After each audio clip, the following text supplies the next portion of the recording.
This is having great impact, great concern, great stress. The FAA says it's been delaying flights due to air traffic controller shortages. The Transportation Secretary blames the government shutdown. He says many controllers are calling out sick since they are no longer getting paid. I want to see your flight not be delayed.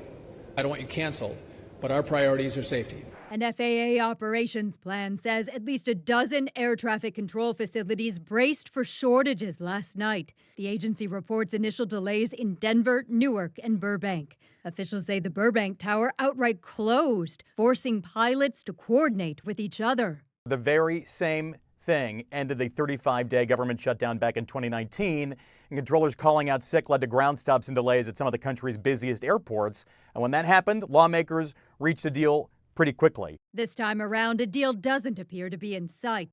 Nothing to negotiate, just reopen the government.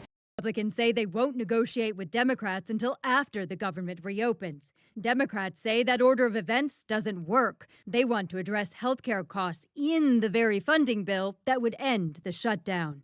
Both House and Senate Democrats are clear. We'll sit down anytime, any place with anyone from your administration, including the president, to get a resolution here.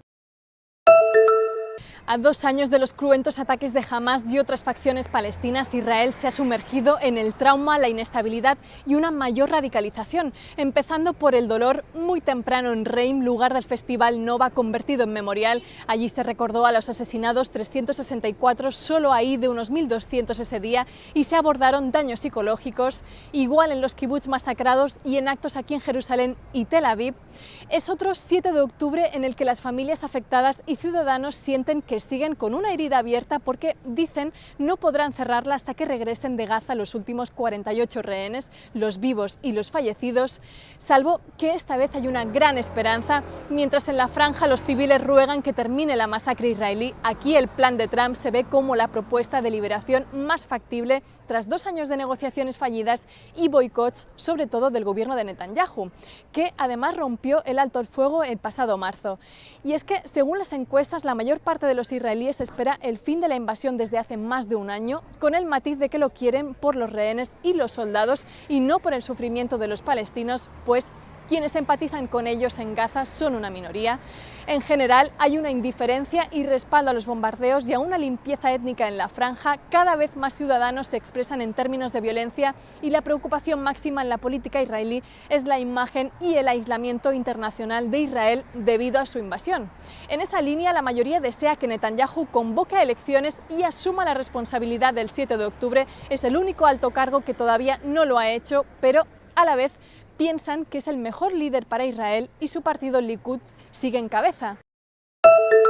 United States Attorney General Pam Bondi testifying before U.S. lawmakers. I took office with 2 main goals: to end the weaponization of justice and return the department to its core mission of fighting violent crime. Bondi sparring with Democrats over the Trump administration's push to deploy the military in U.S. cities. I wish you loved Chicago as much as you hate President Trump. And currently, the National Guard are on the way to Chicago. If you're not going to protect your citizens, President Trump will. I've been on this committee for more than 20 years. That's the kind of testimony you expect from this administration.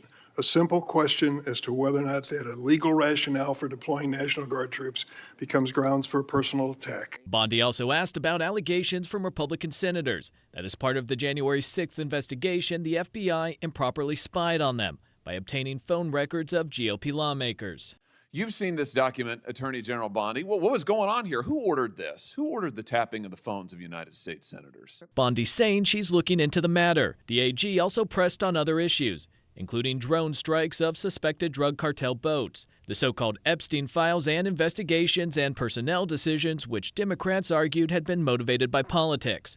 Bondi often deflecting and attacking. And you rail against dark money. Wait a second. You work with dark money groups all the time, Senators. You shut down the government. You voted to shut down the government, and you're sitting here